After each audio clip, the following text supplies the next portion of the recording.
One night, Henry and Gordon were alone with James. Although Sir Topham Hatt was beginning to think well of him, whenever a chance came, the other engines would talk of nothing but bootlaces. "Remember when they had to use a bootlace to get you out of trouble, James?" they would tease. James tried to get back by talking about Henry, who got shut up in a tunnel, and Gordon, who got stuck on a hill, but they wouldn't listen. "You talk too much, little James," said Gordon. "A fine, strong engine like me has something to talk about. I'm the only engine who can pull the express. When I'm not there, they need two engines. Think of that. I've pulled expresses for years and have never once lost my way. I seem to know the right line by instinct." Every wise engine knows that the signalman sets the switches to make the engines run on the right tracks. But Gordon was so proud he had forgotten. "Wake up, James," said Gordon next morning. "It's time for the express. What are you doing? Odd jobs? Ah, well, we all have to begin somewhere, don't we? Run along and get my coaches. Don't be late." James went to get Gordon's coaches. They were all shining with new paint. He was careful not to bump them, and they followed him smoothly into the station singing happily, "We're going away! We're going away!" "I wish I were going with you," said James. "I should love to pull the express and go flying along the line." Gordon, with much noise and blowing of steam, got ready to back onto the train.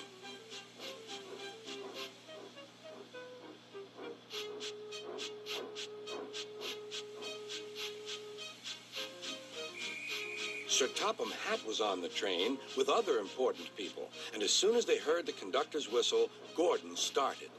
"Look at me now," he puffed, and the coaches glided after him. "Boop, boop, boop, boop, boop. Goodbye, little James. See you tomorrow." James watched the train disappear and then went back to work. He pushed some freight cars into their proper sidings and went to fetch the coaches for another train. James had just brought the coaches to the platform when he heard a mournful noise. There was Gordon trying to sneak into the station without being noticed. "Hello, Gordon. Is it tomorrow?" Gordon didn't answer. He just let off steam feebly. "Did you lose your way, Gordon?" "No, it was lost for me. I was switched off the main line onto the loop. I had to go all round and back again." "Perhaps it was instinct," said James. All the passengers were shouting at the ticket window, "We want our money back." Sir Topham Hatt climbed onto a cart and blew the conductor's whistle so loudly that they all stopped to look at him. Then he promised them a new train at once. "Gordon can't do it. Will you pull it for us, James?" "Yes, sir. I'll try." So James was coupled on and everyone got in. "Do your best, James," said Sir Topham Hatt. Come along, puffed James.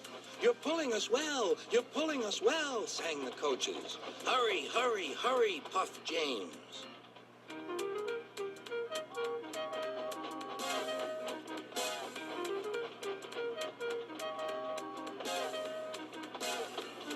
Bridges and stations flashed by.